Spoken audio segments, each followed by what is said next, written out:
Door closed. Keep the door closed. Whoa! Whoa! What? Where's Viv? Where's Viv? Sorry? You good? You good? Oh my God. Jake, are you okay? Coming in!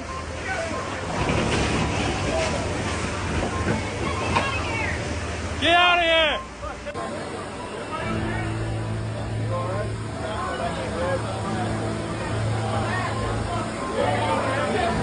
Coming again! Coming again!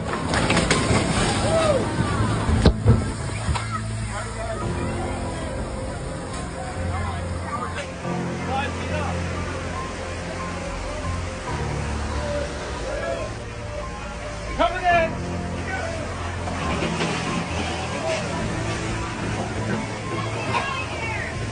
Get out of here!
كرنفال الشيطان، كرنفال كل الآثام موجودة في هذا الحفل. وبقول لكم يا جماعة بعد والله ما بالغ ثاني يوم شنو صار فيهم. ثاني يوم الشيطان لو حاضر الكرنفال هذا تلقونه بالمنصة حاط رجل على رجل مستانس. طبعا كل سنة يسوون البرازيل كرنفال، أول كرنفال في تاريخ البرازيل يكون بالشكل القذر هذا، لأن خربوها صدق لدرجة أن حتى الدول المجاورة والأوروبيين انتقدوا ما فعلوه. شوف وين وصل الأمر. طبعا جابوا والعياذ بالله آلهة متفرغة الشكل على شكل ثور، على شكل صقر، ونشروها بالشوارع، وكلف الكرنفال مئات الملايين، بينما الشعب البرازيلي يئن من الجوع بالضواحي. حتى الكلاب عزكم الله يلبسونهم لباس ثمينة في الكرنفال، طبعا من غير النساء، من غير المخمورين، من غير الشذوذ اللي قاعد يصير بالكرنفال. لما انتهى الحفل انتشرت العالم في الشوارع، موجود التصوير حتى انا والله ما قدرت اكمله. بعد ما انتهى الحفل انتشرت العالم طبعا مخمورين بالشوارع، نساء ورجال وعصابات قاموا يعبثون بالاكل وقاموا يعبثون بالكذا والعياذ بالله. دمروا الدنيا من مدة اليوم واحد.